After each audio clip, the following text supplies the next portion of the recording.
Kaps, magkukumpuni po tayo ng doorknob ng CR. Yan guys. Yung gumawa po nito, mga aluminum glass po. Kaso, nung kinabit po nila, hindi po nila nilagyan ng lubricant niya. Kaya nagkasira-sira, nagkalawang po guys, tingnan nyo. Yan guys, oh. Kasi, palagi pong hinahawakan yan, hindi na po nagkalawang po ng maigi, kaya kailangan po natin na ikat siya kasi hindi na siya nakukuha sa screwdriver. Kaya kumuha ko ng grinder, yan yung mga tools ko, tapos papalitan natin ng bago.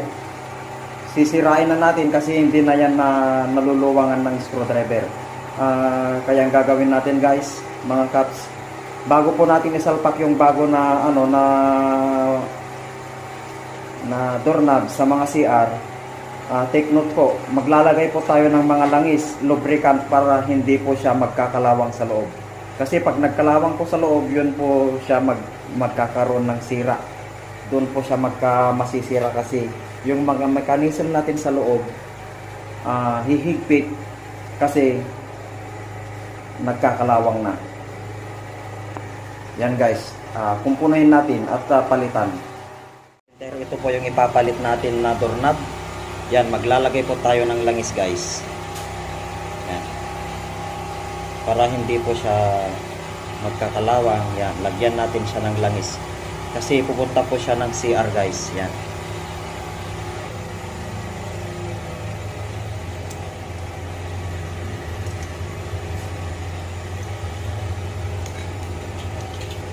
Lahat po ng pyesa, lalagyan po natin ng pyesa guys. Yan. Lalangisan natin para matagal po na magamit.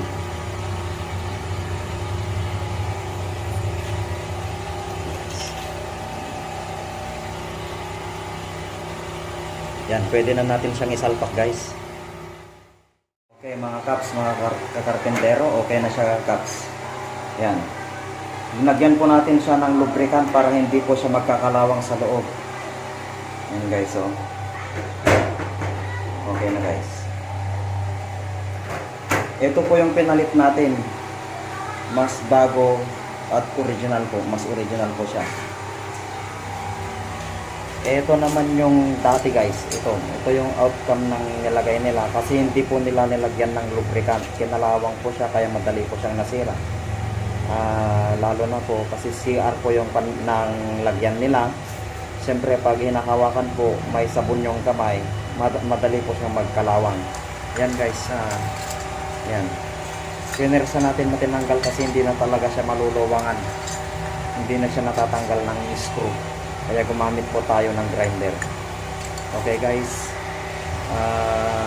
sa mga kapareho ko pong carpentero dyan, mga kaps, yan po ang tips na mabibigay ko sa mga naglalagay ng doorknob sa CR po. Okay guys, thank you for watching. Please like and share. Thank you.